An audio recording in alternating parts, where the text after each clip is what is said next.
without further ado, let's begin this journey of insights, ideas, and inspiration. I now have the pleasure of inviting Mr. G. Chandrashekhar, co-founder of Metal Trends, a senior journalist and a highly acclaimed economist, to take us forward with his signature presentation, The Big Picture of Metals. Over to you, Mr. Chandrasekhar ji. Thank you, Binaji, for your very kind words and for your very inspiring welcome address. Namaskaram. Such a delight for me to be back again on this platform, sharing our thoughts and views. We are today discussing lead 360 degrees. It's of course an extraordinary metal, very important metal for our industry. And allow me to share my. All right. Okay. So we are here to discuss global landscape and Indian outlook. I will speak over the next 10 or 12 minutes on the big picture. Okay, the global winds and their impact, and all of us know the trade winds that are blowing, and this is a market. I want to start by talking about same theme, heightened uncertainty.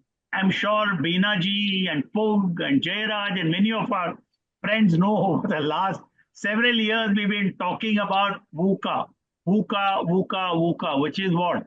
Volatility, uncertainty, complexity, and ambiguity. This is what has characterized the world over the last 7 or 8 years, and this is not going away anytime soon. That's very surprising part. And therefore, under these conditions, under these circumstances, the metal market value chain participants have to be very clear about the trajectory, where the sector is going, where the market is growing. They need to have some kind of forward guidance. They need to follow risk management principles and policies. Their investment decisions will depend on their own outlook of the future, etc. Therefore, the theme is the same. It's volatility, etc. But currently, the uncertainty is a lot more higher, heightened than it was any time in the last 10 years, I would say. And this market, all commodity markets, of course, in general, but the metal market in particular, there are multiple drivers, there are multiple movers of these markets which are having an impact. One, of course, is geopolitics, a war-like situation, political instability, etc. Second one is economic slowdown. Very clearly, China, which is the second largest economy of the world, is slowing down. Europe has already slowed down. Other economies are also becoming increasingly vulnerable. And then you have, since the beginning of this year, Mr. Donald Trump in the White House is he's imposing tariffs on almost everybody and threatening to impose more tariffs. That's creating a huge amount of turbulence. So a very toxic combination of geopolitics, economics, and then tariff turbulence is what is impacting the global commodities market in general, and certainly the industrial metals market. Therefore, we need to try and understand, digest all that is happening. Now, we all also know, we are aware of the very positive correlation between economic growth and industrial metals demand. Therefore, as the economies keep growing, as we have positive economic growth, demand for industrial metals also grow. And if economic growth slows down, there will necessarily be a slowdown in the demand for industrial metals. And this is a general rule, and lead, and which we are going to discuss today. Lead is no exception at all. Lead is also a part of this huge metals conglomerate, as I would call. And of course, it's widely used in the automotive sector and in the energy sector. But before going into the specifics of lead, let's very quickly look at the global, the world market for lead in the current year. The major demand segment is, of course, energy storage devices, lead acid batteries, and backup power systems, etc., etc. It is particularly important for emerging markets. Emerging market lead is becoming increasingly important. Emerging market like those in Asia, for example, and in Latin America, for example. These emerging markets have a huge recycling potential. And lead is also in some way compatible with the existing infrastructure for recycling. So there are two things. One is the recyclability of the metal, and second is the existing infrastructure. And therefore, in the emerging markets, it has a strong recycling potential, and it's also compatible with the existing recycling infrastructure, if I would say. And currently, and over the last 2, 3, 4 years, 5 years, from the time the world started to talk about decarbonization, energy transition, etc., growth for the industrial metals and for lead in particular is driven by the global shift towards energy security for countries. Everyone is talking about energy security, and we all know how vulnerable Europe became as far as energy is concerned in 2002, 2022 and 23, when the Ukraine war started and there were sanctions on Russia. Europe was extraordinarily vulnerable.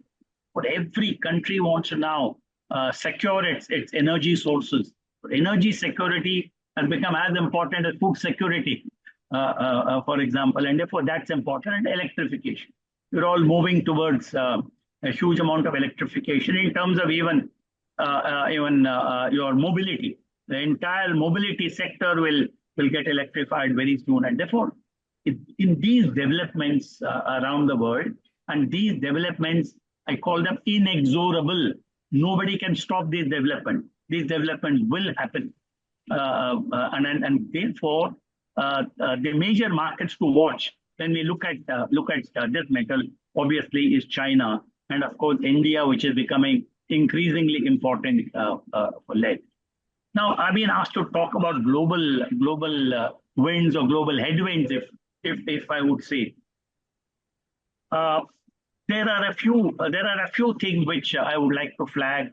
One is, of course, geopolitics, a warlike situation, and trade, Trump's trade, tariff threats, etc. All this is the warlike situation has resulted in sanctions, in protectionism. Countries want to preserve their natural resources, and which is what is also called resource nationalism.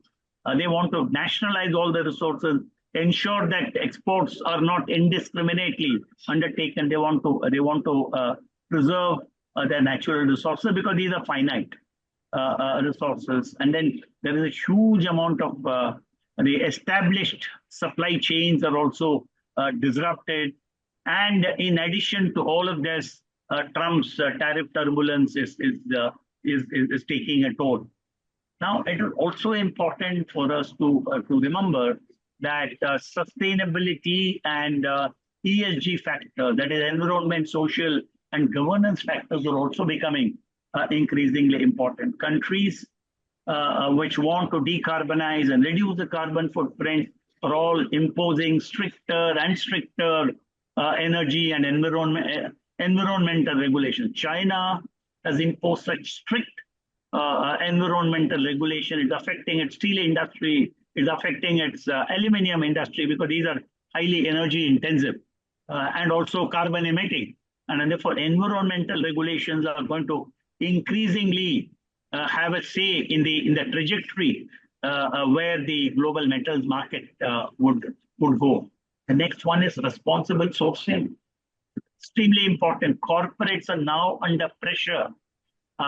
Auditors are asking, activists are asking, shareholders are asking companies in their annual meetings, are you sourcing your raw material or your products responsibly? Is child labor involved?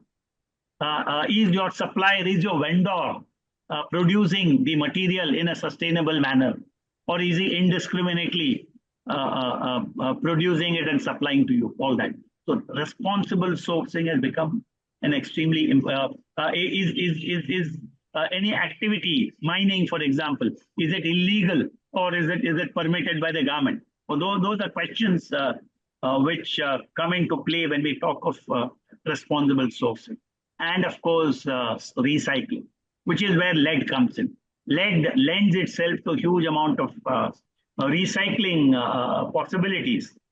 And therefore, a very substantial part of our battery industry is based on recycled lead, which is also leading to what is called a circular economy. That is, you don't waste anything. You circulate the same product over and over again, so that you advance sustainability principles. So these I don't see these as headwinds actually. These should be seen as tailwinds, which are going to help the industrial metals industry around the world to go further towards sustainable production and trade practices, which is very important. Now, I'm just thinking if I have okay. The next one is, of course, let me talk about the lead market itself.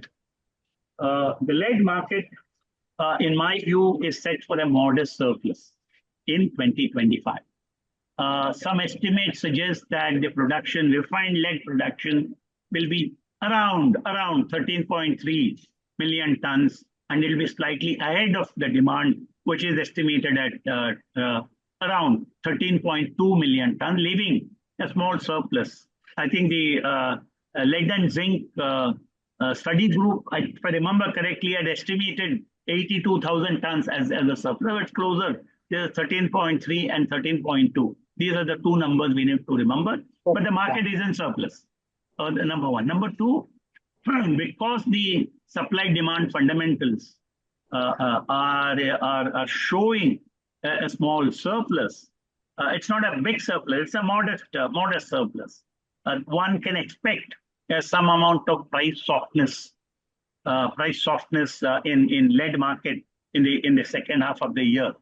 But if the dollar were to become weaker than it is at present, and there is a good chance that it might become weaker, then that can actually support the lead prices and slightly prop the lead prices up from the current levels of just about $2,000 a ton. Now, one I would call joker in the pack. The joker in the pack is, of course, tariff uncertainty. We don't know what trajectory it's going to take because Mr. Trump keeps changing his mind from time to time. We don't know when next time he's going to change his mind. So tariff uncertainties can actually disturb the market and there'll be regional disparities depending on which countries have entered into an agreement with the US and which countries are obstinate and want to defy all that. I think we need to take all that on board. And therefore, finally, when you put all this together, in my own view, and I'm sure in the first half of the year, we all know prices generally stayed around that $2,000 a ton level. And I think 21st August, the price was 1993 per ton. And I would expect this trend, the stable price trend, will continue, most likely will continue to play out in the second half of the year again. Lead prices could be around $2,000 per ton, but plus or minus 5% or even 3% for that matter, plus or minus 3%. So 1950, 2050 or 1900, 2100 is a broad range within which prices must move. And therefore, but again, as I said earlier, there are multiple jokers in the pack. One joker, of course, is the tariff. We don't know how it is going to pan out. The next joker is the dollar. We don't know what interest rates are going to decline, but certainly not in the September meeting, as we all we know from the Jackson Hole meeting. But whether it will happen next month, following month, November, December, we still don't know. It will be data driven. If that were to happen, it will lead to some weakness in the dollar. And of course, interest rate, dollar, and tariffs. These are the three jokers in the pack.